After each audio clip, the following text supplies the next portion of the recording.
नमस्कार, आप देख रहे हैं कैपिटल टीवी का खास शो महाराष्ट्र फाइल्स। आपके साथ मैं हूं परवीन शेख। आपको बताएंगे उद्धव के एक और सांसद का कैसे गिरा विकेट, शरद पवार ने क्यों अजीत पवार के सामने टेके घुटने, जिहादियों पर क्या है एटीएस का बड़ा एक्शन, बकरीद पर क्यों मचा है बवाल और एकनाथ शिंदे के प्लान से क्यों हैरान हुए फडणवीस। इसके अलावा जानेंगे कौन किसे दे रहा है चुनौती, कौन किसकी बढ़ा रहा है टेंशन। साथ ही आपको इन सभी खबरों से कराएंगे रूबरू। लेकिन तमाम बड़ी खबरों में आगे बढ़ने से पहले एक नजर डालते हैं महाराष्ट्र की टॉप हेडलाइंस पर। उद्धव ठाकरे की शिवसेना यूबीटी को बड़ा झटका, एक और सांसद का गिरा विकेट। शरद पवार की पार्टी का होगा विलय, सुप्रिया सुले और अजीत पवार होंगे एक साथ।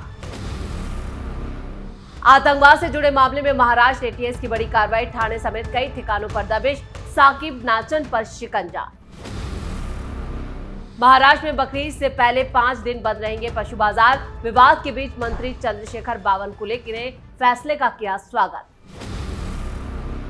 मुंबई से कोकर सिर्फ 4 घंटे में, समुद्री राजमार्ग परियोजना कोकर के लिए गेम चेंजर है, एकनाथ शिंदे का बड़ा दावा। खबरों में सबसे पहले बात उद्धव ठाकरे को लगे झटके की। विधानसभा चुनाव में हार के बाद उद्धव ठाकरे की पार्टी में भगदड़ मची है। बीएमसी चुनाव से पहले नेता पार्टी छोड़ शिंदे का दामन थाम रहे हैं। वहीं शिवसेना यूबीटी की प्रियंका चतुर्वेदी और संजय राउत अब राज्यसभा नहीं जा पाएंगे, जिसको लेकर प्रियंका चतुर्वेदी बीजेपी में अपने लिए संभावनाएं देख रही हैं। प्रियंका चतुर्वेदी इस वक्त मल्टी पार्टी डेलीगेशन का हिस्सा हैं और वो जमकर पीएम मोदी के कामों और ऑपरेशन सिंदूर की तारीफ भी कर रही हैं। इसी कड़ी में वो लंदन पहुंची और उन्होंने वहां मोदी सरकार के कामों की जमकर तारीफ की, जो उद्धव ठाकरे को रास नहीं आ रही है। ऑपरेशन सिंदूर पर उद्धव ठाकरे से लेकर संजय राउत ने सवाल उठाए, लेकिन इससे इतर प्रियंका चतुर्वेदी लंदन में इसकी तारीफ कर रही हैं। उद्धव की सांसद ने कहा, हमने G20 की बहुत सफल अध्यक्षता की, हम G20 की मेजबानी करते हैं, जबकि पाकिस्तान T20 की मेजबानी करता है, जिसमें दुनिया के टॉप 20 आतंकवादी शामिल होते हैं। अब प्रियंका के इसी बयान से साफ है कि उन्हें पता है कि उद्धव की पार्टी से वो राज्यसभा नहीं जा सकती है, इसलिए अब वो बीजेपी को दाना डाल रहे हैं। दरअसल प्रियंका चतुर्वेदी 3 अप्रैल 2020 को 6 साल के कार्यकाल के लिए चुनी गई। अब चतुर्वेदी का कार्यकाल 3 अप्रैल 2026 को खत्म हो रहा है। शिवसेना यूबीटी फिर उन्हें से उच्च सदन में भेजने में समर्थ नहीं है। इसकी बड़ी वजह हालिया महाराष्ट्र विधानसभा चुनाव के नतीजे रहे। एक दिन पहले आए महाराष्ट्र विधानसभा चुनाव 2024 के नतीजों में भी उद्धव की पार्टी को बड़ा झटका लगा।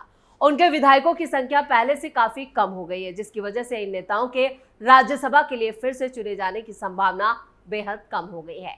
इस विधानसभा चुनाव में महाविकास आघाड़ी को 50 के आंकड़े तक भी वो नहीं पहुंच पाई। महाविकास आघाड़ी सिर्फ 49 सीटें ही जीत सकी।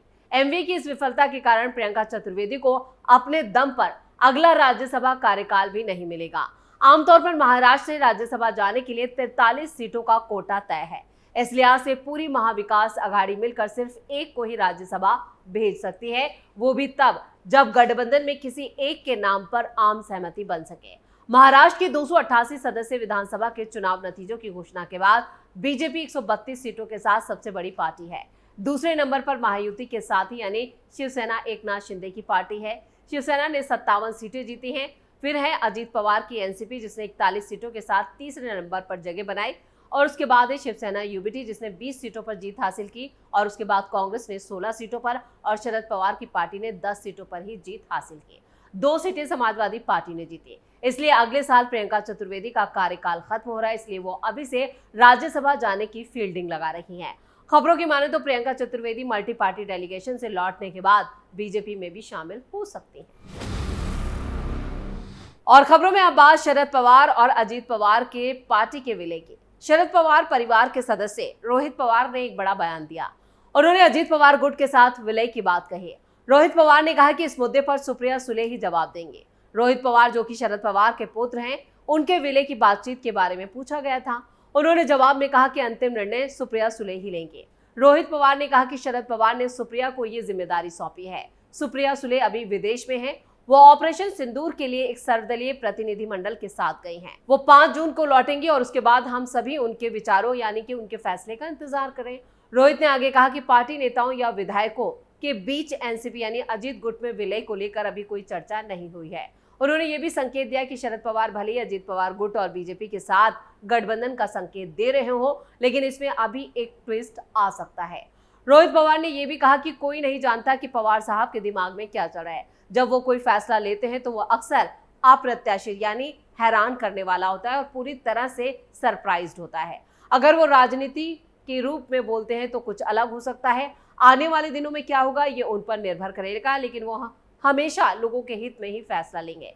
ये महत्वपूर्ण है कि जब अजीत पवार गुट ने बंटवारा किया और बीजेपी के साथ गठबंधन किया तो शरद पवार गुट ने बीजेपी के साथ वैचारिक मतभेदों का हवाला देते हुए इस कदम का विरोध किया था।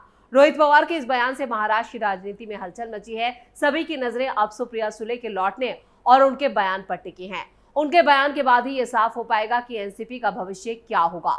और ऐसे में सवाल ये है कि अजीत पवार गुट के साथ विलय की संभावना पर रोहित पवार का ये बयान कई सवाल खड़े करता है। क्या शरद पवार वास्तव में बीजेपी के साथ गठबंधन करने की सोच रहे हैं? क्या एनसीपी में कोई बंटवारा होने वाला है? इन सभी सवालों के जवाब आने वाले दिनों में ही मिल पाएंगे। फिलहाल सभी की नजरें सुप्रिया सुले के बयान पर टिकी हैं। जब वो 5 जून को वापस लौटेंगी तब यहाँ पर साफ हो पाएगा कि अजीत पवार गुट और शरद पवार गुट एक हो गए हैं। लेकिन फिलहाल शरद पवार की तरफ से जो संकेत दिए गए हैं वो यही इशारा कर रहे हैं कि अजीत पवार गुट जो है और शरद पवार जो गुट है वो एक साथ हो सकता है और एनडीए का हिस्सा हो सकते हैं शरद पवार भी। खबरों में आगे बढ़ते हैं और बात महाराष्ट्र एटीएस के एक्शन की। महाराष्ट्र एटीएस ने मुंबई, ठाणे, भिवंडी और कई जिलों में 15 से ज्यादा जगहों पर छापेमारी की। यह एक्शन बैन किए गए संगठन सिमी के पूर्व पदाधिकारी और आईएसआई महाराष्ट्र मॉड्यूल केस के मुख्य आरोपी साकिब नाचन के ठिकानों सहित उसके संपर्क में रहे दूसरे संदिग्धों के खिलाफ की गई। छापेमारी सिर्फ साकिब नाचन तक ही सीमित नहीं है, बल्कि उसके संपर्क में रहे और उससे जुड़े कई संदिग्धों पर भी एजेंसी की नजर है। भारत में बैन आतंकवादी संगठन Islamic state of Iraq and Syria से जुड़े यानी आईएसआई से जुड़े आतंकी के खिलाफ महाराष्ट्र एटीएस ने ठाणे के पटगढ़ा में बड़ी छापेमारी की। एटीएस की टीम ने आईएसआई से जुड़े साकिब नाचन के घर पर छापेमारी की और साकिब सिमी का पदाधिकारी रह चुका है। साकिब पहले भी 2 आतंकी मामलों में सजा याफ्ता है। महाराष्ट्र एटीएस ने 3 दिन पहले ही जानकारी मिली थी कि 27 साल के इंजीनियर रविंद्र वर्मा को गिरफ्तार किया था। वो पाकिस्तान की खुफिया एजेंसी यहाँ पर पीआईओ के संपर्क में था। आरोपी युवक ने भारत सरकार के बैन संवेदनशील और गोपनीय जानकारी जो थी वो सोशल मीडिया के जरिए पीआईओ के एजेंट से साझा की थी। विदेशी आईएसआईएस संचालक जो अबू सुलेमान, अबू सुल्तान और मोहम्मद भाई जैसे नामों से पहचाना गया, नाचन के सीधे संपर्क में था। नाचन ने ही दूसरे सदस्यों को शपथ दिलवाई और साजिश को अंजाम देने की योजना है। फिलहाल साकिब नाचन तिहाड़ जेल में बंद है, जबकि उसका बेटा शमील नाचन भी इसी केस में गिरफ्तार किया गया था। यानी महाराष्ट्र एटीएस अब नए सिरे से इस पूरे मामले की जांच कर रही है और इसके तार जो है महाराष्ट्र में जो स्लीपर सेल है उससे जुड़े एक बड़ा नेटवर्क है, उसे ध्वस्त करने के लिए ये पूरा एक्शन किया गया है। खबरों में आगे बढ़ते हैं, बात बकरीद पर मचे बवाल की। महाराष्ट्र में गौ सेवा आयोग ने बकरीद से पहले एक बड़ा फैसला लेते हुए पशु बाजार बंद करने का आदेश दिया है, जिससे मुस्लिम समुदाय में नाराजगी। और इस बीच महाराष्ट्र के मंत्री चंद्रशेखर बावनकुले ने कहा कि गौ सेवा आयोग का ये फैसला बहुत अच्छा है, क्योंकि ऐसे दिनों में गाय के बछड़े को काटने का काम होता है, लेकिन अगर ये 5 दिन बाजार बंद रहेगा तो गौ माता नहीं कटेगी। राजस्व मंत्री चंद्रशेखर बावनकुले ने कहा, बड़े पैमाने पर जो इन दिनों में गौ माता को लाया जाता है उसे बकरीद पर काटने की कोशिश होती है। मुझे लगता है कि गौशाला आयोग ने बहुत अच्छा फैसला लिया है, बाजार बंद रखना चाहिए। 5 दिन बाजार बंद रखने से कुछ नहीं होगा। आपको बता दें कि देश भर में 7 जून को बकरीद है और इसको लेकर कुर्बानी के लिए खरीदारी शुरू हो गई है।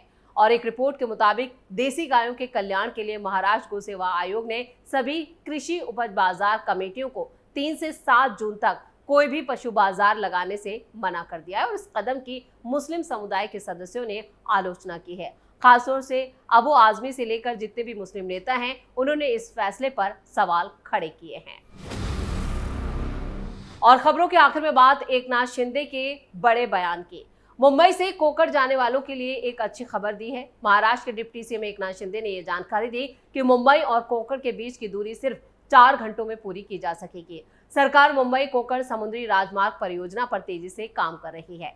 एक समुद्री राजमार्ग का निर्माण किया जा रहा है जिससे सिंधु दुर्ग से मुंबई सिर्फ 4-5 घंटे में पहुंचा जा सकेगा। डिप्टी सीएम एकनाथ शिंदे ने आगे कहा कि कोंकण के विकास के लिए सरकार कोई कमी नहीं आने देगी। एकनाथ शिंदे ने कहा कि कोंकण ने हमेशा बहुत कुछ दिया है और जो प्रोजेक्ट है यहाँ पर समुद्री राजमार्ग कोंकण के खूबसूरत समुद्री तटों को जोड़ेगा और ये मार्ग कोंकण के लिए एक गेम चेंजर प्रोजेक्ट होगा।